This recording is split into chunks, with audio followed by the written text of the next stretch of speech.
दोस्तों, आज की कहानी में आपका स्वागत है। लेकिन कहानी शुरू करने से पहले कमेंट करके हमें ज़रूर बताएं कि आप हमारी वीडियोस कहां से देख रहे हैं। और हाँ, वीडियो को लाइक करें और चैनल को सब्सक्राइब करना ना भूलें। मेरा नाम दिव्या है। मैं अपने माँ बाप की इकलौती बेटी थी। मेरे माँ बाप मुझसे दुनिया में सबसे ज़्यादा प्यार करते थे। उन्होंने मुझे कभी किसी चीज़ की कमी महसूस नहीं होने दी। बचपन से लेकर आज तक उन्होंने मेरी हर छोटी बड़ी खुशी का ख्याल रखा था। अगर मुझे कोई चीज़ पसंद आ जाती तो वो बिना कुछ सोचे मेरे लिए उसे खरीद देते थे। मेरी एक मुस्कान देखने के लिए वो खुद की खुशियाँ भी कुर्बान कर देते थे। मैं देखने में बहुत खूबसूरत थी और पढ़ाई में भी हमेशा अच्छी रही थी। पढ़ाई पूरी करने के बाद मुझे एक सरकारी स्कूल में टीचर की नौकरी मिल गई थी। मेरी सैलरी पूरे 50,000 रुपये थी। मेरे लिए ये किसी सपने के पूरे होने जैसा था, क्योंकि इतनी कम उम्र में सरकारी नौकरी मिलना हर किसी की किस्मत में नहीं होता। लेकिन मेरे माँ बाप ने कभी भी मेरी कमाई पर अपना हक नहीं जताया। उन्होंने आज तक मुझसे 1 रुपया भी नहीं लिया। वो हमेशा यही कहते थे कि ये तुम्हारी मेहनत की कमाई है, इसे अपने ऊपर खर्च करो, अपने सपने पूरे करो, अपना भविष्य बनाओ। मैं भी अपनी सैलरी कभी अपने लिए नए कपड़े खरीदने में खर्च कर देती, कभी नया फ़ोन ले लेती, कभी अपनी सहेलियों के साथ बाहर घूमने चली जाती, तो कभी किसी अच्छे होटल में पार्टी कर लेती और जो पैसे बच जाते उन्हें अपने बैंक अकाउंट में जमा कर देती थी। मेरी ज़िंदगी बहुत ही आराम से और खुशी खुशी गुजर रही थी। मुझे ऐसा लगता था जैसे ऊपर वाले ने दुनिया की सारी खुशियाँ मेरी झोली में डाल दी हों। मेरे पास एक अच्छा परिवार था, अच्छी नौकरी थी, माँ बाप का प्यार था, इज्जत थी और किसी भी चीज़ की कोई कमी नहीं थी। मैं हर सुबह मुस्कुराते हुए उठती, स्कूल जाती, बच्चों को पढ़ाती और शाम को वापस घर आकर माँ बाप के साथ बैठकर बातें करती थी। कई बार हम सब साथ बैठकर चाय पीते थे और खूब हंसी मजाक करते थे। मुझे लगता था कि मेरी ज़िंदगी हमेशा ऐसी ही खुशियों से भरी रहेगी, लेकिन मैं बिल्कुल भी नहीं जानती थी कि मेरी ज़िंदगी में एक ऐसा इंसान आने वाला है जिसकी वजह से मेरी पूरी ज़िंदगी बदल जाएगी और मेरी हंसती खेलती दुनिया पल भर में बिखर जाएगी। एक दिन की बात है, मैं स्कूल से घर आई हुई थी और अपने कमरे में बैठकर फ़ोन चला रही थी। तभी मेरे फ़ोन पर एक अनजान नंबर से मैसेज आया। पहले तो मैंने उस मैसेज पर कोई ध्यान नहीं दिया, क्योंकि मुझे अनजान लोगों से बात करना बिल्कुल पसंद नहीं था। मैंने बिना जवाब दिए उसे छोड़ दिया। लेकिन कुछ देर के बाद फिर उसी नंबर से दूसरा मैसेज आया, फिर तीसरा, फिर चौथा। वो लगातार मुझे मैसेज किए जा रहा था। मैंने कई बार उसे नज़रअंदाज किया और सोचा कि शायद कुछ देर बाद खुद ही परेशान होकर मैसेज करना बंद कर देगा, लेकिन ऐसा नहीं हुआ। अगले दिन भी उसके मैसेजेस आने लगे। मैं जितना उसे नज़रअंदाज करती, वो उतनी ही कोशिश करता कि किसी तरह मैं उससे बात कर लूं। कई दिनों तक यही चलता रहा। फिर एक दिन न जाने क्यों मैंने उसके एक मैसेज का जवाब दे दिया। शायद उस समय मुझे लगा कि एक बार पूछ ही लेती हूँ कि आखिर वो है कौन और मुझसे बात क्यों करना चाहता है। बस उसी एक जवाब के बाद हमारे बीच बातचीत शुरू हो गई। पहले हम सिर्फ थोड़ी बहुत बातें करते थे, फिर धीरे धीरे हमारी बातें बढ़ने लगी। वो बहुत अच्छे से बात करता था, हमेशा मेरी इज्जत करता था, कभी ऐसी कोई बात नहीं करता था जिससे मुझे बुरा लगे। उसकी बातें सुनकर मुझे लगा कि शायद वो एक अच्छा इंसान है। उसने अपना नाम दीपक बताया।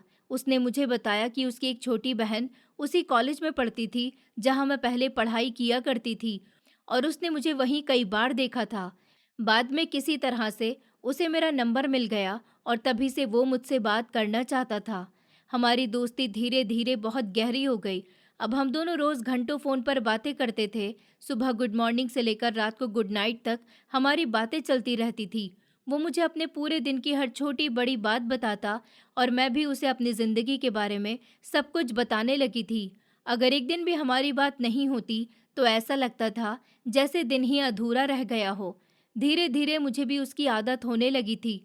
फिर एक दिन उसने बहुत हिम्मत करके मुझसे कहा, दिव्या, मुझे तुम बहुत पसंद हो, मैं तुमसे प्यार करने लगा हूँ और मैं तुमसे शादी करना चाहता हूँ।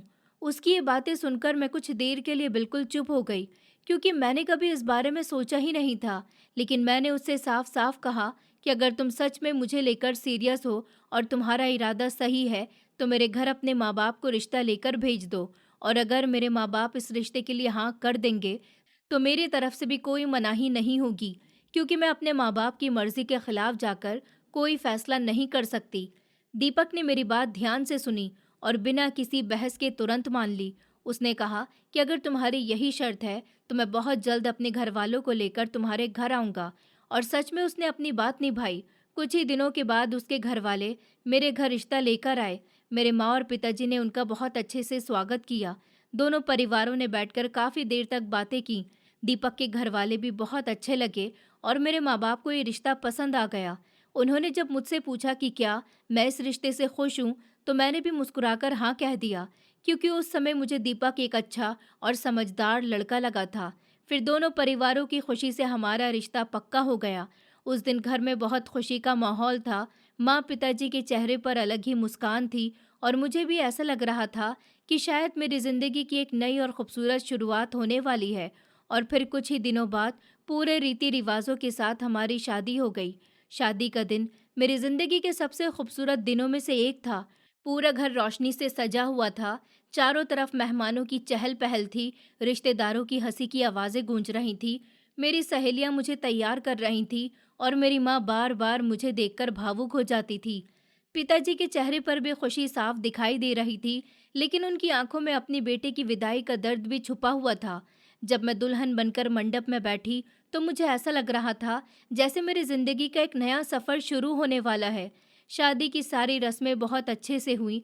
सब लोग हमारी जोड़ी की तारीफ कर रहे थे और कहते थे कि हम दोनों एक दूसरे के साथ बहुत अच्छे लगते हैं। शादी के बाद जब मेरी विदाई हुई तो मैं अपने माँ बाप से लिपटकर बहुत रोई थी। माँ मुझे बार बार समझा रही थी कि अब वही तुम्हारा घर है, वहाँ सबका सम्मान करना और सबको अपना परिवार समझना। पिताजी ने भी मेरे सर पर हाथ रखकर मुझे आशीर्वाद दिया और कहा कि हमेशा खुश रहना बेटी। मैं आंसू भरी आंखों से अपने नए घर आ गई। शुरुआत के कुछ दिन सच में बहुत अच्छे बीते।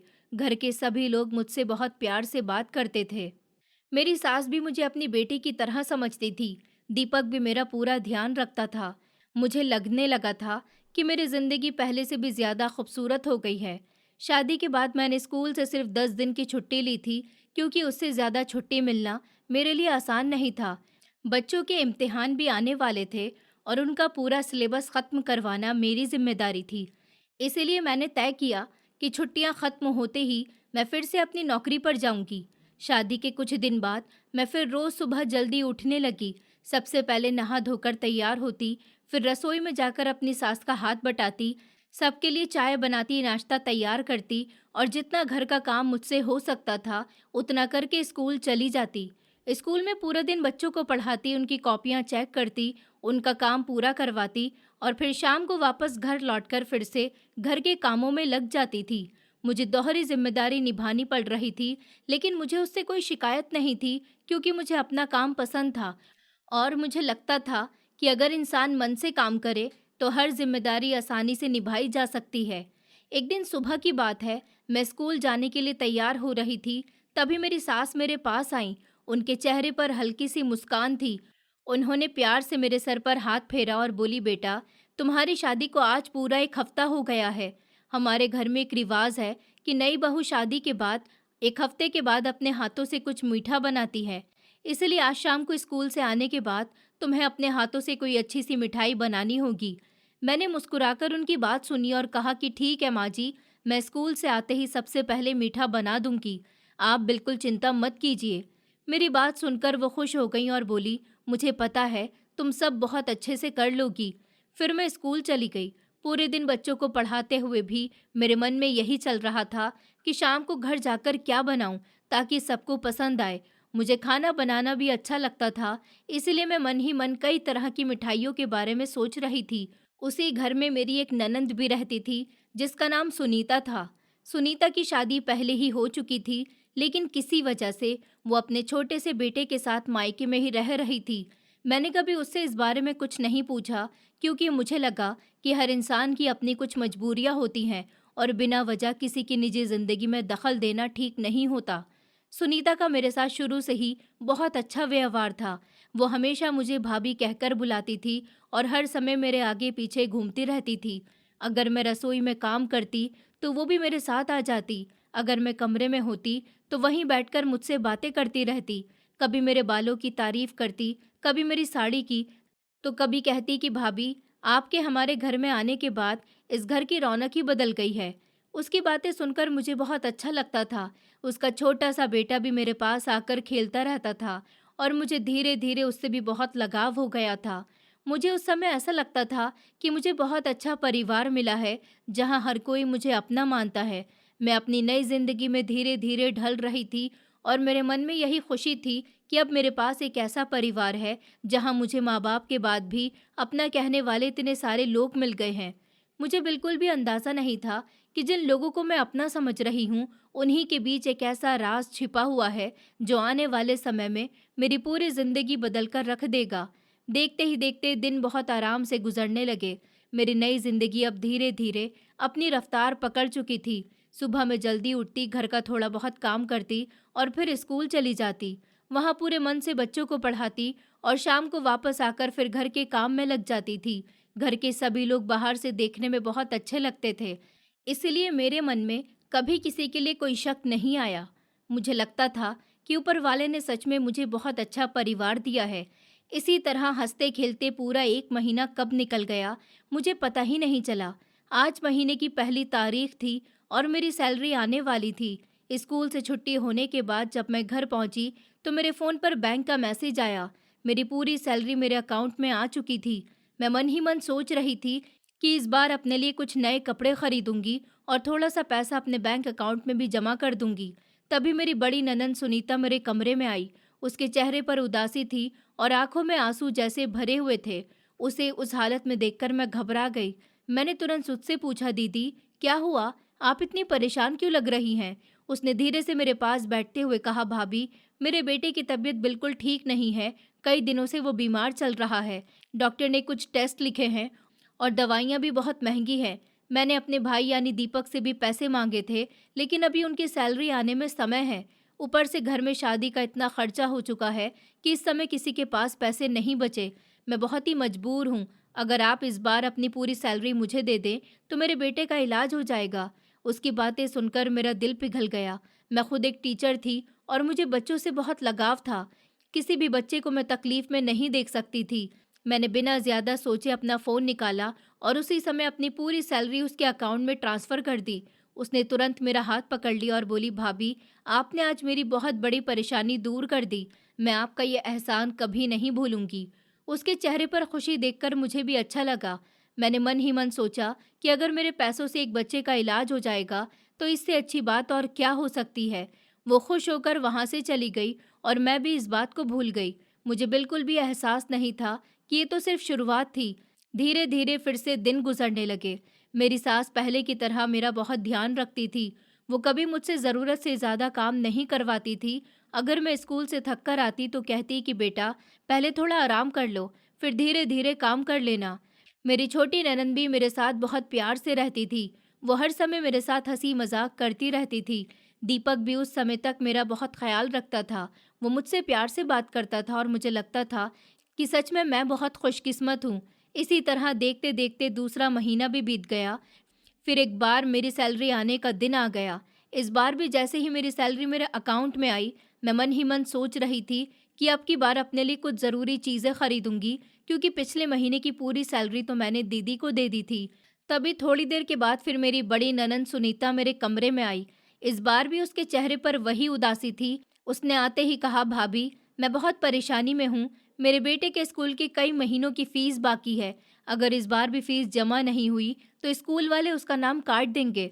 मैं बहुत कोशिश कर चुकी हूँ, लेकिन मेरे पास इतने पैसे नहीं हैं।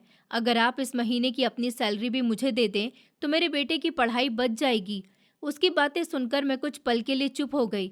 इस बार मेरे मन में पहली बार ये ख्याल आया कि अगर मैं फिर से पूरी सैलरी दे दूंगी, तो मेरे अपने खर्चे कैसे चलेंगे। मुझे भी कई ज़रूरी चीज़ें खरीदनी थी। मैं कुछ पल तक सोचती रही। मेरे मन ने कहा कि इस बार मना कर दूं, लेकिन अगले ही पल मुझे उसके बेटे का चेहरा याद आ गया। मैंने सोचा कि मैं खुद एक स्कूल टीचर हूँ। मैं अच्छी तरह जानती हूँ कि किसी बच्चे की पढ़ाई कितनी ज़रूरी होती है। अगर फीस की वजह से उसकी पढ़ाई छूट गई, तो उसका भविष्य खराब हो जाएगा। यही सोचकर मैंने एक बार फिर से अपनी पूरी सैलरी उसे दे दी। उसने फिर से मुझे धन्यवाद कहा और खुश होकर वहाँ से चली गई।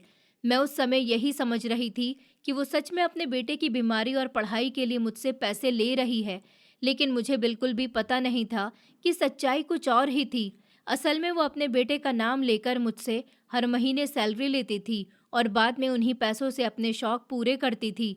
कभी नए कपड़े खरीदती, कभी महंगे गहने लेती, तो कभी अपनी सहेलियों के साथ घूमने बाहर चली जाती थी।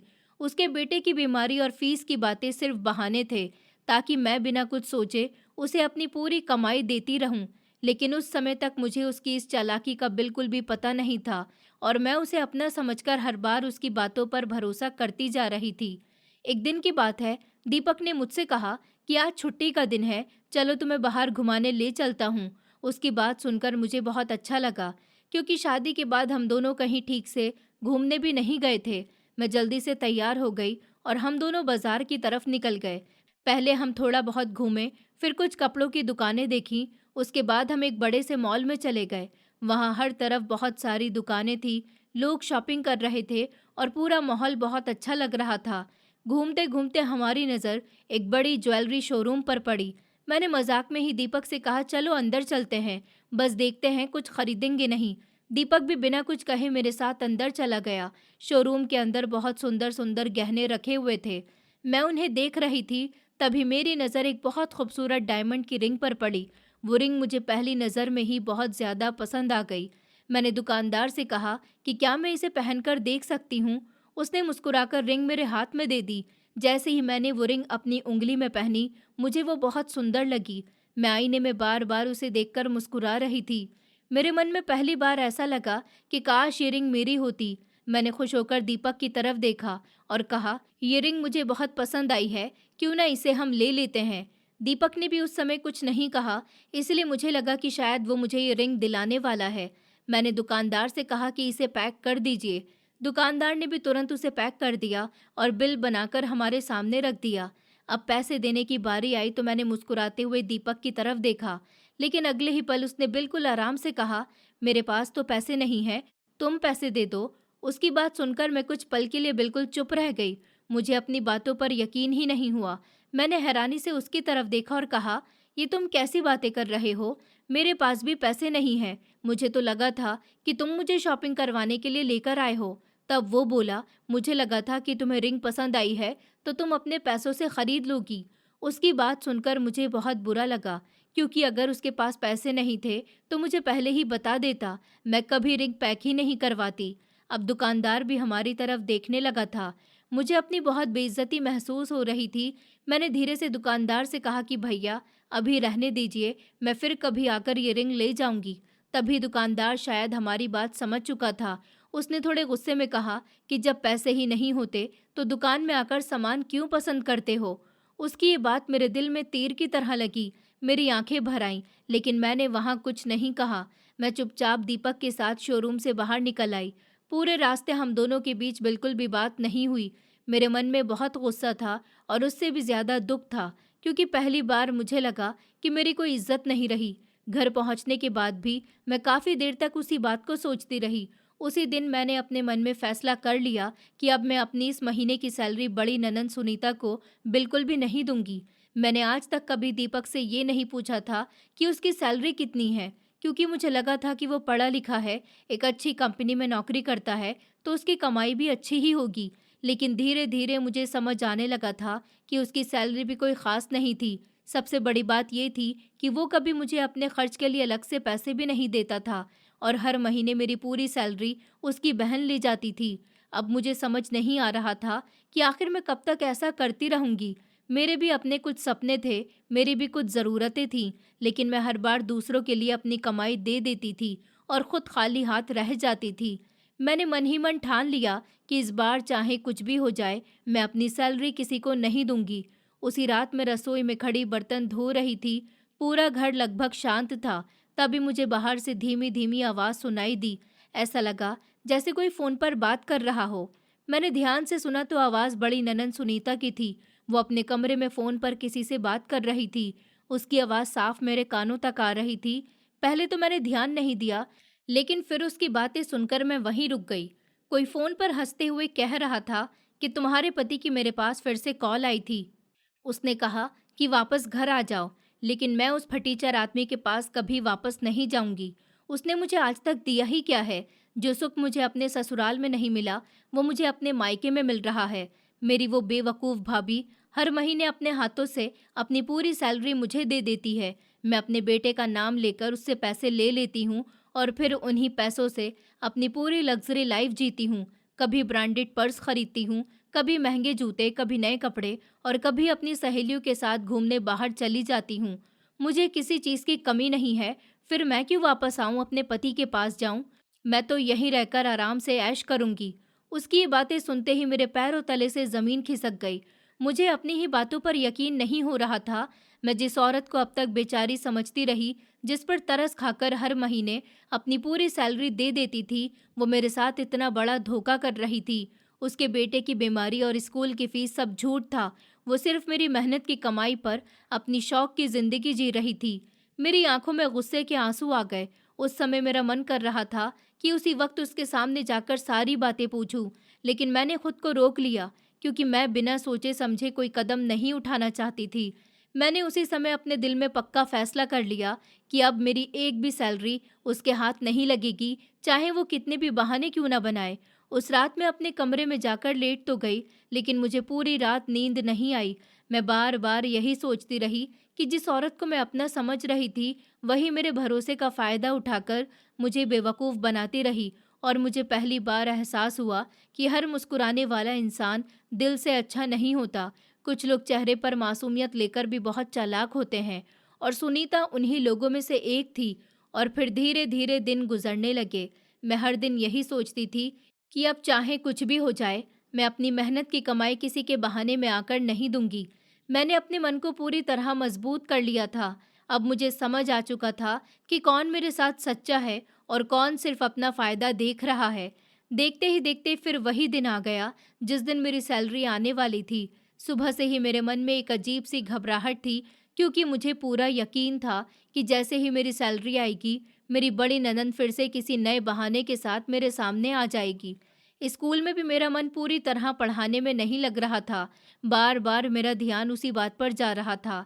दोपहर तक मेरी सैलरी मेरे बैंक अकाउंट में आ गई और हमेशा की तरह फ़ोन पर मैसेज भी आ गया। मैंने मैसेज पढ़ा और फ़ोन अपने बैग में रख लिया। मैं जानती थी कि अब घर पहुंचते ही कोई ना कोई बात ज़रूर होगी।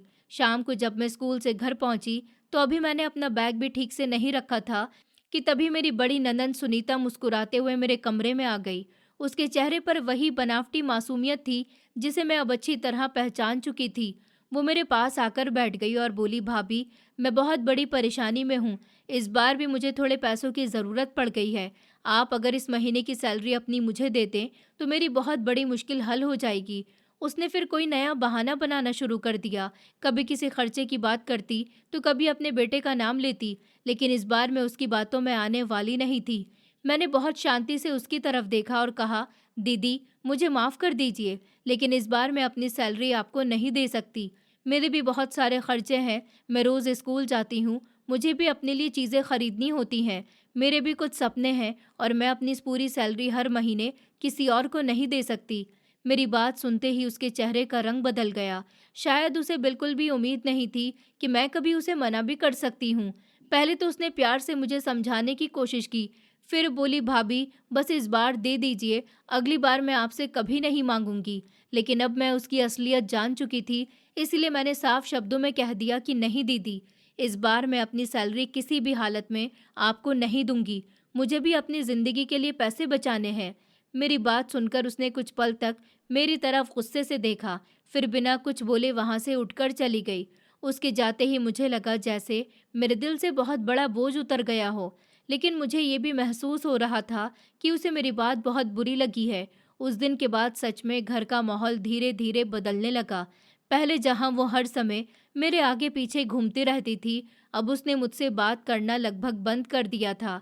उसके चेहरे पर हमेशा नाराज़गी साफ दिखाई देती थी। वो मुझे देखकर मुंह फेर लेती थी और छोटी छोटी बातों पर ताने मारने लगी थी। लेकिन मैंने उसकी किसी बात का जवाब नहीं दिया, क्योंकि मैं बेवजह घर में झगड़ा नहीं करना चाहती थी। कुछ ही दिनों में मैंने एक और बदलाव महसूस किया। पहले वो घर के कुछ छोटे मोटे काम कर लिया करती थी, लेकिन अब उसने वो भी पूरी तरह बंद कर दिए। वो पूरे दिन अपने कमरे में रहती या फ़ोन चलाती रहती और घर के किसी काम को हाथ तक नहीं लगाती थी। उसका सारा बोझ अब मेरी सास के ऊपर आ गया था। मेरी सास उम्र में भी बड़ी थी, फिर भी बिना कुछ बोले पूरे घर का काम करती रहती थी। उन्हें इस तरह थकते हुए देखकर मुझे बहुत दुख होता था। मैं स्कूल से थकी हुई वापस आती, लेकिन जैसे ही देखती कि माँ जी अकेले रसोई में काम कर रही हैं या पूरे घर की सफाई कर रही हैं, तो मुझसे रहा नहीं जाता था। मैं तुरंत अपना बैग रखती और उनके साथ काम में लग जाती। कभी बर्तन धोती, कभी झाड़ू पोछा करती, कभी खाना बनाने में उनकी मदद करती, तो कभी कपड़े धोने लगती। मेरी सास कई बार मुझे रोकती और कहती कि बेटा, तुम अभी अभी स्कूल से आई हो, पहले थोड़ा आराम तो कर लो। लेकिन मैं उनकी बात नहीं मानती थी, क्योंकि मैं उन्हें अकेले इतना काम करते हुए नहीं देख सकती थी। धीरे धीरे मेरी हालत भी खराब होने लगी थी। सुबह जल्दी उठकर घर का काम करना, फिर पूरे दिन स्कूल में बच्चों को पढ़ाना, वहाँ की जिम्मेदारियां निभाना और शाम को वापस घर आकर फिर घर के सारे कामों में लग जाना मेरे लिए बहुत मुश्किल होता जा रहा था। रात होते होते मेरे हाथों में दर्द होने लगता, मेरी कमर जवाब दे देती और पैरों में इतना दर्द होता कि ठीक से खड़ा होना भी मुश्किल लगता। लेकिन फिर भी मैं बिना कुछ कहे सब करती रहती, क्योंकि मुझे लगता था कि अगर मैंने भी हाथ खींच लिया तो मेरी बूढ़ी सास अकेली कैसे संभालेगी। अब मैं हर दिन पहले से ज़्यादा थकी हुई रहने लगी थी। मेरे चेहरे की मुस्कान भी धीरे धीरे कम होने लगी थी। लेकिन घर में किसी ने भी मेरी थकान या मेरी परेशानी को समझने की कोशिश नहीं की। मुझे अब महसूस होने लगा था कि मेरी ज़िंदगी पहले जैसी आसान नहीं रही और आने वाले दिनों में शायद मेरी मुश्किलें अभी और बढ़ने वाली थी। और फिर धीरे धीरे यही सब हमारे घर की रोज़ की बात बन गई। अब हर दिन मेरे लिए पहले से ज़्यादा मुश्किल होता जा रहा था। मैं जितनी कोशिश करती कि सबको खुश रख सकूं, उतना ही मुझे लगता कि कोई भी मेरी मेहनत को समझ ही नहीं रहा है। कभी ऐसा होता कि मैं सुबह जल्दी जल्दी स्कूल जाने के लिए तैयार होती, लेकिन जब रसोई में जाकर अपने लिए खाना निकालने की कोशिश करती, तो मेरे हिस्से में कुछ भी नहीं बचता था। कभी सब्जी खत्म हो जाती, तो कभी रोटियां नहीं बचती थी और कई बार तो मुझे बिना कुछ खाए ही स्कूल जाना पड़ता था। मैं सोचती कि शायद गलती से ऐसा हो गया होगा, लेकिन जब यही बात बार बार होने लगी, तो मुझे समझ आने लगा कि ये सब जानबूझकर किया जा रहा है। दूसरी तरफ मेरी बड़ी ननद को तो जैसे हर बात में मुझे ताने देने की आदत पड़ गई थी। मैं चाहे जितनी मेहनत कर लूं, उसे मुझ में हमेशा कोई ना कोई कमी ही दिखाई देती थी। कभी कहती कि तुम ठीक से काम नहीं करती, कभी कहती कि तुम घर पर ध्यान नहीं देती और कभी मेरी नौकरी को लेकर ताने मारती कि बाहर जाकर नौकरी करने से कोई बहुत बड़ी नहीं बन जाती। उसकी बातें सुनकर मुझे बहुत दुख होता था, लेकिन मैं हर बार चुप रह जाती, क्योंकि मैं घर में लड़ाई झगड़ा नहीं चाहती थी। अब मेरे लिए सब कुछ संभालना बहुत मुश्किल होता जा रहा था। मैं सुबह से रात तक बिना रुके काम करती रहती थी। एक तरफ स्कूल की नौकरी थी, जहाँ मुझे बच्चों को पूरे मन से पढ़ाना होता था, उनकी कॉपियाँ देखनी होती थी, उनकी पढ़ाई की जिम्मेदारी निभानी होती थी, और दूसरी तरफ घर था, जहाँ हर समय कोई ना कोई काम मेरा इंतज़ार करता रहता था। लेकिन इतनी मेहनत करने के बाद भी किसी को मेरी तकलीफ़ की ज़रा सी भी परवाह नहीं थी। अब तो दीपक भी पहले जैसा नहीं रहा था।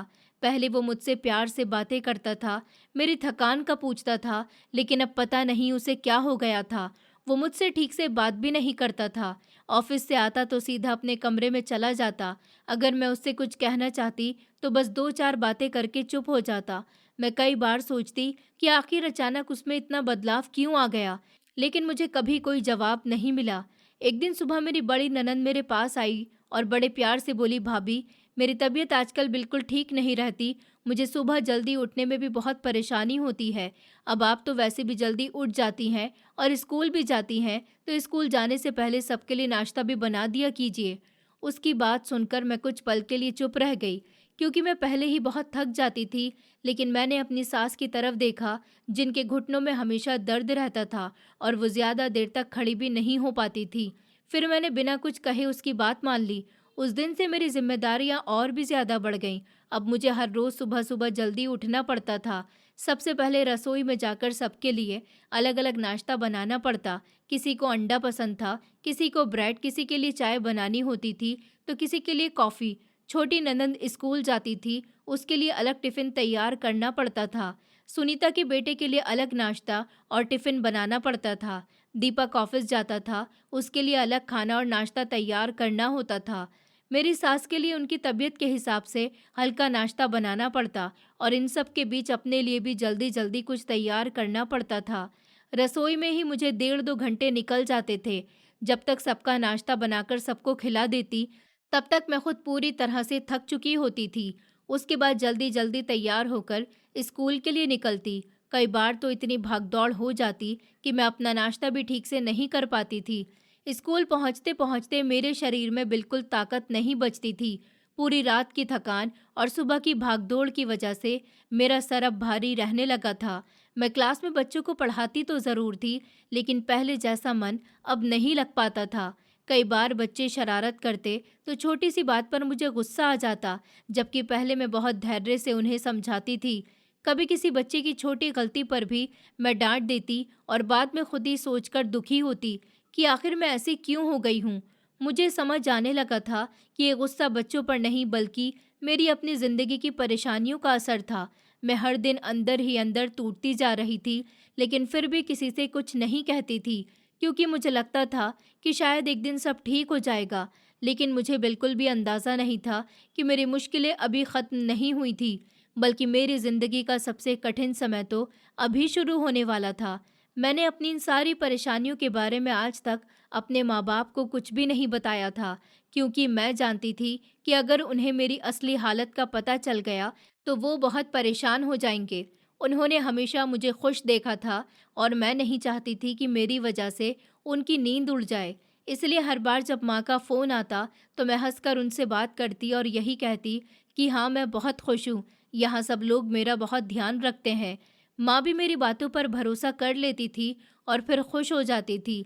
लेकिन सिर्फ मैं ही जानती थी कि मेरे दिल के अंदर कितना दर्द छिपा हुआ था। धीरे धीरे मेरी थकान इतनी बढ़ गई थी कि अब सुबह जल्दी उठना मेरे लिए बहुत मुश्किल हो गया था। मेरा शरीर जैसे जवाब देने लगा था।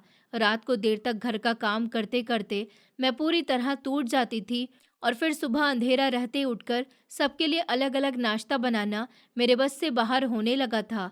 एक दिन मैंने अपने मन में फैसला कर लिया कि अब मैं रोज़ की तरह इतनी सुबह नहीं उठूंगी। मैं भी तो इंसान हूँ, कोई मशीन नहीं जो बिना रुके हर समय काम करती रहे। मैंने तय कर लिया कि अब मैं अपने समय पर ही उठूंगी, तैयार होकर स्कूल जाऊंगी और जितना मुझसे हो सकेगा उतना ही काम करूंगी।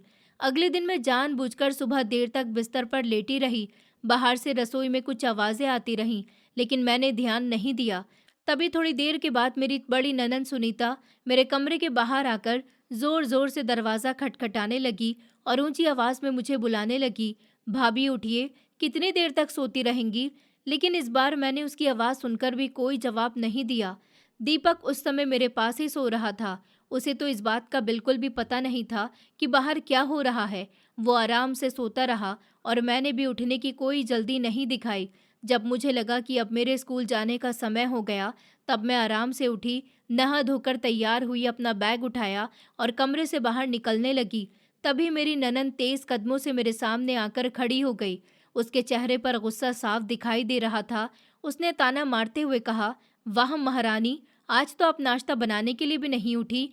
मेरा बेटा बिना कुछ खाए स्कूल जाएगा क्या?" उसकी बात सुनकर इस बार मैं बिल्कुल भी नहीं डरी। मैंने उसकी आंखों में देखकर शांत आवाज में कहा, "दीदी, आपके अपने भी तो हाथ हैं, आप खुद भी नाश्ता बना सकती हैं, या फिर क्या आप नाश्ता बनाना ही भूल गईं?" मेरी ये बात सुनते ही वो कुछ पल के लिए बिल्कुल चुप रह गई, क्योंकि शायद उसे बिल्कुल भी उम्मीद नहीं थी कि मैं उसे इस तरह जवाब दूंगी। आज पहली बार मैंने उसके सामने अपनी बात रखी थी और मेरी यही बात उसे सबसे ज़्यादा बुरी लगी थी। मेरी सास वहीं पास में खड़ी थी, उन्होंने कुछ नहीं कहा, क्योंकि वो वैसे भी बहुत कम बोलती थी। मैं भी बिना किसी बहस के अपना बैग उठाकर घर से निकल गई और सीधे स्कूल चली गई। रास्ते भर मैं यही सोचती रही कि अब चाहे जो हो जाए, मैं अपनी मेहनत की इज्जत करना सीखूंगी। स्कूल पहुंचकर मैंने सोचा कि चलो यहीं कैंटीन से कुछ खाकर काम चला लेती हूँ, क्योंकि सुबह घर से बिना कुछ खाए ही निकल आई थी। पूरा दिन जैसे तैसे बीता, लेकिन मेरे मन में यही चल रहा था कि शाम को घर जाऊंगी तो पता नहीं क्या होगा। मुझे पूरा यकीन था कि मेरी ननंद अभी तक गुस्से में होगी और घर पहुंचते ही फिर कोई नया झगड़ा शुरू कर देगी। लेकिन जब मैं दोपहर बाद स्कूल से वापस घर पहुंची, तो मैंने देखा कि घर का माहौल बिल्कुल अलग था। मेरी ननंद पहले की तरह गुस्से में नहीं थी, बल्कि बहुत शांत दिखाई दे रही थी। उसके चेहरे पर अजीब सी मुस्कान थी, जिसे देखकर मुझे थोड़ा अचरज हुआ। मैं चुपचाप अपना बैग रखकर बैठ गई। तभी थोड़ी देर बाद वो खुद मेरे पास आई और बहुत प्यार से बोली, "भाभी, आपके लिए पानी लेकर आऊं या चाय बना दूं?" उसकी मीठी आवाज़ सुनकर मुझे थोड़ा अजीब तो लगा, क्योंकि सुबह तक तो उसका व्यवहार बिल्कुल अलग था। मैंने कहा, नहीं दीदी, मुझे कुछ नहीं चाहिए, मैं ठीक हूँ। वो कुछ देर मेरे पास बैठी रही, फिर धीरे से बोली, भाभी, अगर इस बार मुझे आपकी सैलरी मिल जाती तो बहुत अच्छा होता। मैं इस समय बहुत परेशानी में हूँ, मुझे कुछ पैसों की ज़रूरत है। उसकी बात सुनते ही मुझे पिछली सारी बातें याद आ गईं।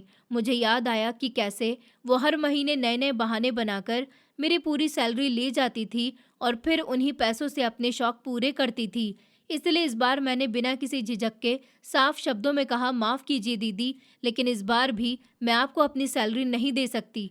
मेरे भी अपने बहुत सारे खर्चे हैं, मुझे भी अपनी ज़रूरतों के लिए पैसे बचाने हैं और अब मैं अपनी पूरी कमाई किसी और को नहीं दे पाऊंगी। मेरी बात सुनते ही उसके चेहरे की मुस्कान धीरे धीरे गायब होने लगी, लेकिन उस समय भी उसने अपने गुस्से को छिपा लिया और मैं उसके चेहरे को देखकर समझ गई कि उसके मन में ज़रूर कोई नई चाल चल रही है, जिसका मुझे अभी तक अंदाज़ा नहीं था। मुझे पहले से ही समझ आ गया था कि दीदी इतनी आसानी से हार मानने वाली नहीं है। उनकी चुप्पी मुझे बिल्कुल भी सामान्य नहीं लग रही थी। मैं उनके चेहरे को देखकर ही समझ गई थी कि वो ज़रूर मेरे खिलाफ कोई नई चाल चलने वाली है और शायद इस बार वो दीपक को मेरे खिलाफ भड़काने की कोशिश करेंगी। मैं कुछ नहीं बोली और चुपचाप अपने काम में लग गई। उस दिन मैं घर के दूसरे कमरे की सफाई करने चली गई थी। तभी थोड़ी देर के बाद दीपक भी ऑफिस से घर वापस आ गया।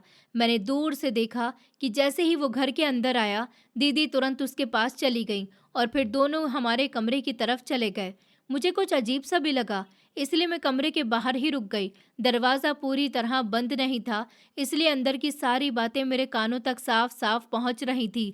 दीदी बहुत दुखी बनने का नाटक करते हुए दीपक से कह रही थी कि दीपक, आज माँ के घुटनों में बहुत तेज दर्द हो रहा था, उनकी तबीयत भी बिल्कुल ठीक नहीं थी। मैंने सोचा था कि उन्हें डॉक्टर के पास लेकर जाऊं, लेकिन मेरे पास पैसे नहीं थे, इसलिए मैंने तुम्हारी पत्नी से कहा था कि इस महीने की अपनी सैलरी मुझे दे दे। जब तुम ऑफिस से वापस आ जाओगे तो मैं तुमसे पैसे लेकर उसे लौटा दूंगी। लेकिन उसने साफ मुझे मना कर दिया। उसे न तुम्हारी माँ की चिंता है, न इस घर की और न हमारी। उसे सिर्फ अपने पैसों की पड़ी है। वो कितनी बदल गई है, पहले जैसी बिल्कुल भी नहीं रही। मैं दरवाजे के बाहर खड़ी सब कुछ सुन रही थी। मेरे मन में गुस्सा भी था और दुख भी, क्योंकि मैं जानती थी कि वो एक एक बात झूठ बोल रही थी। माँ जी ने तो मुझसे ऐसी कोई बात कही ही नहीं थी। उनकी तबीयत भी उस दिन बिल्कुल ठीक थी, लेकिन दीदी बहुत चालाकी से सारी कहानी बदलकर दीपक को सुना रही थी। कुछ देर के बाद वो कमरे से बाहर निकली। उनके चेहरे पर हल्की सी मुस्कान थी, जैसे उन्हें पूरा यकीन हो कि अब दीपक मेरे खिलाफ हो चुका है। मैं वहीं खड़ी रही, तभी अंदर से दीपक ने मुझे आवाज़ लगाई। मैं धीरे धीरे कमरे के अंदर गई। जैसे ही मैं अंदर पहुंची, उसने बिना मेरी बात सुने मुझे डांटना शुरू कर दिया। उसके चेहरे पर बहुत गुस्सा था। उसने ऊंची आवाज़ में कहा, मुझे तुमसे बिल्कुल भी ऐसी उम्मीद नहीं थी। तुम इतनी छोटी सोच के निकलोगी, मैंने कभी सोचा भी नहीं था। अगर तुम अपनी सैलरी दीदी को दे देती तो तुम्हारा क्या चला जाता? आखिर वो पैसे माँ अपने इलाज के लिए ही तो मांग रही थी। उसकी बातें सुनकर मुझे बहुत दुख हुआ, क्योंकि उसने एक बार भी मुझसे सच जानने की कोशिश नहीं की। मैंने खुद को संभालते हुए कहा, दीपक, तुम मेरी बात भी तो सुनो। मैं आज तक हर महीने अपनी पूरी सैलरी तुम्हारी बहन को देती रही हूँ। कभी उसने अपने बेटे की बीमारी का बहाना बनाया, कभी स्कूल की फीस का और कभी किसी दूसरी परेशानी का। मैंने कभी मना नहीं किया, लेकिन इस बार मैंने सिर्फ इसलिए मना किया क्योंकि मेरे भी अपने खर्चे हैं और सबसे बड़ी बात यह है कि वो तुमसे झूठ बोल रही है। माँ जी की तबीयत बिल्कुल ख़राब नहीं थी, उन्होंने मुझसे इलाज के लिए 1 रुपया भी नहीं मांगा। मैं सच कह रही हूँ। लेकिन मेरी बात पूरी भी नहीं हुई थी कि दीपक ने गुस्से में मेरी बात बीच में ही काट दी और बोला, खबरदार, अगर मेरी बहन के बारे में एक शब्द भी गलत कहा तो। वो मेरी बड़ी बहन है और मैं उसके खिलाफ कुछ भी नहीं सुन सकता। मुझे अपनी बहन पर पूरा भरोसा है। झूठ अगर कोई बोल रहा है तो वो तुम हो। उसकी ये बात सुनकर मेरा दिल जैसे टूट गया। मुझे पहली बार महसूस हुआ कि मेरे अपने पति को मुझ पर ज़रा सा भी भरोसा नहीं है। मैंने रोते हुए कहा, दीपक, मैं तुम्हारी पत्नी हूँ, मैं क्यों झूठ बोलूँगी? लेकिन उसने मेरी तरफ देखा तक नहीं। उसने गुस्से में कहा, अगर तुम्हें इस घर के लोगों की परवाह नहीं है, अगर तुम इतना सा साथ भी नहीं दे सकती, तो तुम्हें इस घर में रहने की भी कोई ज़रूरत नहीं है। निकल जाओ मेरे घर से। मुझे तुमसे ऐसी उम्मीद बिल्कुल भी नहीं थी। उसकी ये बातें सुनकर मेरी आंखों से आंसू अपने आप बहने लगे। मैं कुछ पल तक वहीं खड़ी रही। मुझे उम्मीद थी कि शायद वो मुझे रोक लेगा, शायद उसे अपनी गलती का एहसास होगा, लेकिन ऐसा कुछ भी नहीं हुआ। वो गुस्से में दूसरी तरफ मुंह करके खड़ा रहा। मैंने कांपते हुए हाथों से अपनी अलमारी खोली, अपने कुछ कपड़े और ज़रूरी सामान बैग में रखा।